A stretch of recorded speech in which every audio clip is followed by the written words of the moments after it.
5 barmoqda o'ynash 4 barmoqqa qaraganda ancha yaxshiroqmi?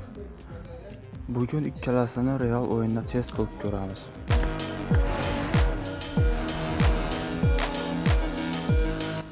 Bugun ikkala kontrolni ham real o'yinda sinab ko'raman. Avval 5 barmoqda o'ynaymiz. Keyin esa 4 barmoqqa o'tib, qaysi birisi menga yaxshiroq natija berganini solishtiramiz.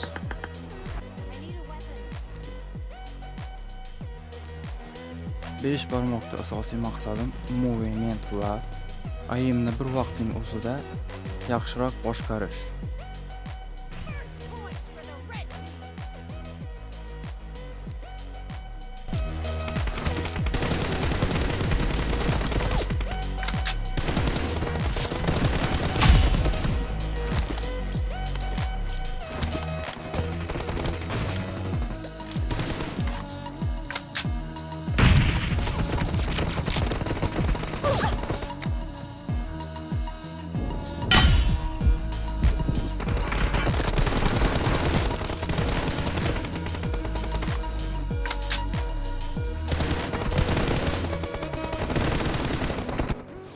Mana bu yerda qo'limdagi barmoqlar ko'paygan bo'lsa ham, men bunga ko'nikmagan ekan. Birinchi qarashda 5 barmoq juda qulaydek ko'rinadi. Lekin amalda barmoqlar ko'paygani bilan barmoqlarni boshqarish ham osonlashib qolmaydi.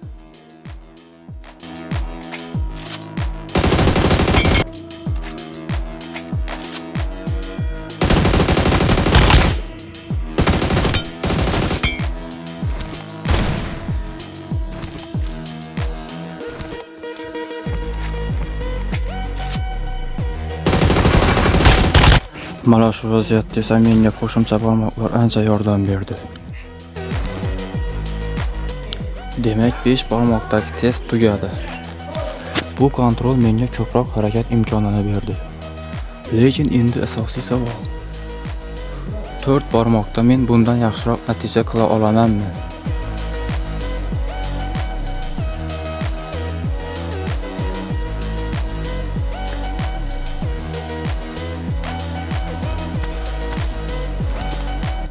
Endi esa men ko'proq o'rgangan kontrol 4 barmoq. 5 barmoqda imkoniyat ko'proq bo'lishi mumkin. Lekin ko'nikma ham muhim.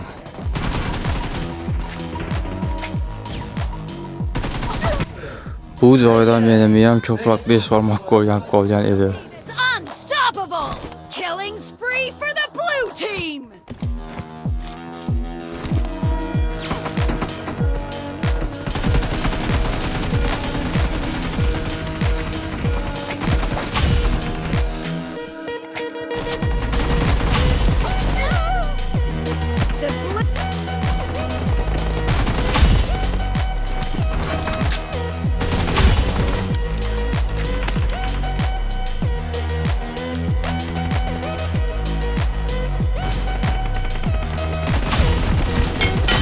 Mana shu joyda men 4 barmoqda ancha ishonchliroq o'ynaganimni his qildim. Lekin bu xatoni kontrolga ag'darib qo'ya olmaymiz. Bu safar muammo barmoqda emas, o'zimda.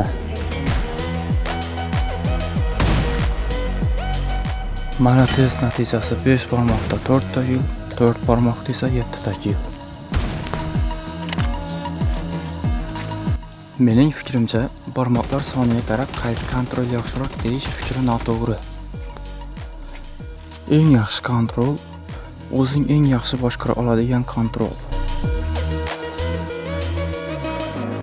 Bugun testda 4 barmoq g'olib bo'ldi. Ammo bu hamma uchun bir xil degani emas.